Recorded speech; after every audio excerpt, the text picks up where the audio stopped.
Last week, Pastor Harold taught on the importance of servant leadership. Pastor Harold stressed the importance of taking on the mindset of a servant. Jesus took off his divine status to be a servant of men. Likewise, we must take on the mindset of a servant. Serve with humility, and most of all, we are to serve with a pure heart with pure motives. Effective servant leadership comes from a we mentality and not a me mindset. So the thoughts in your mind, it says that you should have the same mindset. See, a lot of us don't serve because we don't have the same mindset that he had. See, Jesus had a mindset of servanthood.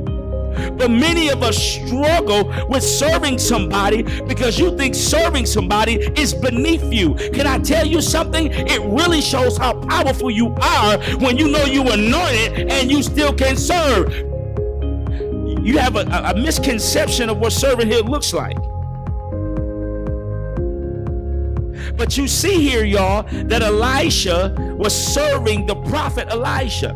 See, the thing about it is we want to replace Elijah, but we don't want to serve Elisha. Servant leaders humble themselves and they wait on God to exalt them. Humility comes before value, or humility comes before honor. Why? Because, y'all, servant leaders, hear me, they understand that I can't get the honor without going through humility. Jesus, Carl, humbled himself. What he did is he humbled himself in obedience to God. So because he submitted to God, it put him in a posture of humility to serve you. This is good. So that's why the effects of serving spirit to soul, remember that, y'all, and flesh to soul is submission. Jesus was a perfect example of a servant leader because Jesus was totally submitted to his Father. Jesus, Calvin's son, became our servant leader when he stepped into my feelings. Because he fit. Why? Because how can he serve me when he don't feel like me?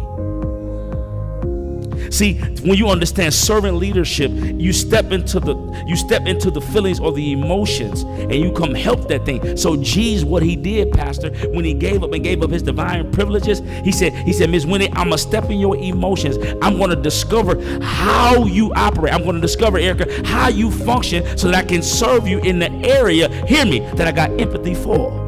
Who knew that compassion was a part of servanthood?